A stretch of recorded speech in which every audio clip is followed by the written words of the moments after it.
L'immobilier, c'est ta richesse. L'entreprise, tu as de la chance ou pas de la faire marcher. L'immobilier, j'ai un exemple.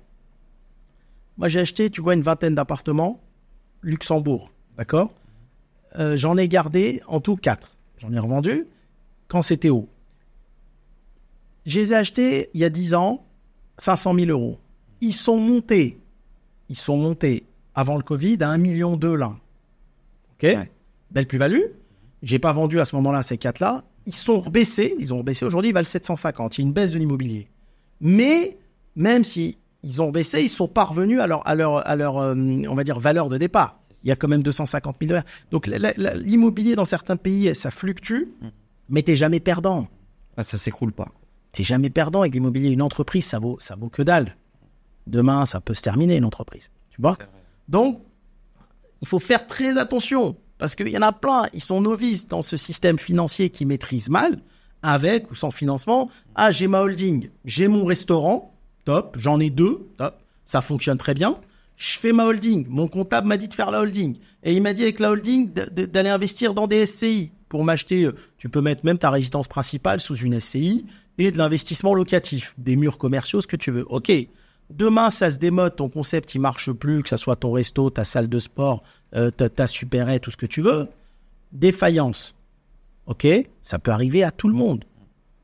Attends, il y a des grands monsieur comme Lagardère, quand même, qui gère des milliards, qui s'est retrouvé aussi en interdiction de gérer. Ça peut arriver à tout le monde. Tout le monde, bien sûr. D'accord ? Et en fait, si tu veux, ils viennent, après le juge, il va se faire un vilain plaisir de tout récupérer. Voilà, c'est tout. Donc, ok, mais c'est très dangereux. Bien se faire conseiller, mais diviser peut-être, comme tu viens d'expliquer avec ce schéma-là. Tu peux pas jouer avec des choses dans le business où ils sont à l'appréciation du juge. C'est-à-dire que tu as une personne en face de toi qui peut détruire ta vie. Il peut dire, bon, c'est bon, la société était défaillante, on va pas toucher à ces SCI. Comme il peut dire, mettez tout en liquidation tant qu'il rembourse pas. À son bon vouloir. Sans bon vouloir. Donc, tu peux pas jouer avec ton patrimoine alors que tu as passé 20 ans de ta vie à le construire. Donc, séparez bien l'immobilier du professionnel. Même si les banques demandent le contraire. Des banques qui vont dire, pour ceux qui font des prêts, je répète encore une fois, non, mais gardez tout sous la même holding. Mais non, ils ont une emprise totale sur toi. Tu es vulnérable. La banque, demain, tu lui dois, je sais pas, 10 millions, on parle de sommes importantes parce que voilà, elle va sur ta holding, elle bloque tout et elle bloque tout ton patrimoine. Merci monsieur, vous avez travaillé 25, 30 ans, c'est gentil, bonne journée, on récupère tout, on vend tout, au revoir. Vous avez créé de l'emploi, vous avez tout fait tourner la machine. Tu vois, c'est hyper dangereux. Et les holdings, je maîtrise bien parce que j'en ai eu une trentaine à travers le monde. Donc c'est un domaine que je maîtrise bien. Et justement, à travers le monde, quels sont les endroits où il est mieux d'aller faire sa holding pour avoir peut-être moins de problèmes si jamais tu as des défaillances d'entreprise? C'est comme tout dans la vie, c'est comme l'immobilier, c'est comme tout. Avantage et inconvénient, Wissem. Tu as toujours avantage et inconvénient. Si tu as ta holding en France, avantage, les banques vont te financer plus facilement. Celui qui travaille avec les prêts bancaires, ils vont le financer.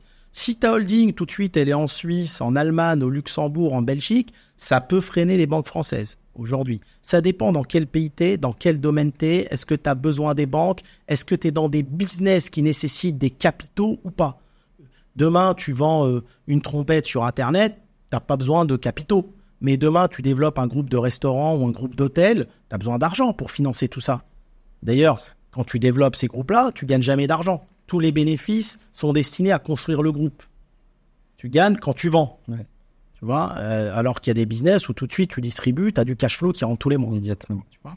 Donc, pour les personnes qui font pas de crédit, par exemple, vaut mieux qu'ils créent leur holding à l'étranger alors. Celui qui n'a pas besoin de prêt, oui, ça peut être bien une holding en Belgique, il peut y avoir des avantages, par exemple sur la plus-value. Il n'y a pas de plus-value en Belgique. D'accord. Tu vois. Donc, tu as des avantages. Après, ça dépend des conditions, ça dépend. Faut toujours être bien conseillé. Et crois-moi, des bons comptables, pour moi, ça fait 20 ans que je fais ce métier, c'est 5%. Des bons avocats, c'est 5%. Il faut que les gens qui nous regardent n'oublient pas que ces gens-là sont des commerçants. Un commerçant, ce qu'il veut, c'est que tu viennes le plus souvent chez lui. Il ne va pas te donner la science exacte. Et comme je le dis, tu veux avoir des bonnes infos, demande à un malade ce qu'il a, pas au médecin. C'est pareil. Là, il ne va pas te la donner. Et crois-moi, j'en ai payé les frais plusieurs fois. D'accord ? Donc, conclusion, faut-il faire confiance au comptable ? fais confiance à ton instinct et plus à des entrepreneurs, à des hommes d'affaires qui sont passés par ces difficultés du terrain, par la réalité, que par des consultants ou des comptables ou des avocats. Il y en a des très bons. 5%. Tu vois? J'ai toujours l'impression, excuse-moi de te couper, mais peu importe qui je vais voir comme professionnel, que ce soit un avocat, que ce soit un comptable, j'ai l'impression que c'est un peu comme chez le médecin. On va t'annoncer des choses, mais derrière, lui, c'est aussi son métier. Il est là pour te vendre un truc. Donc forcément, il va faire en sorte que tu reviennes à chaque fois. Plus il fait durer la procédure en appel, cours de cassation et tout, plus il gagne sa vie. T'es son client.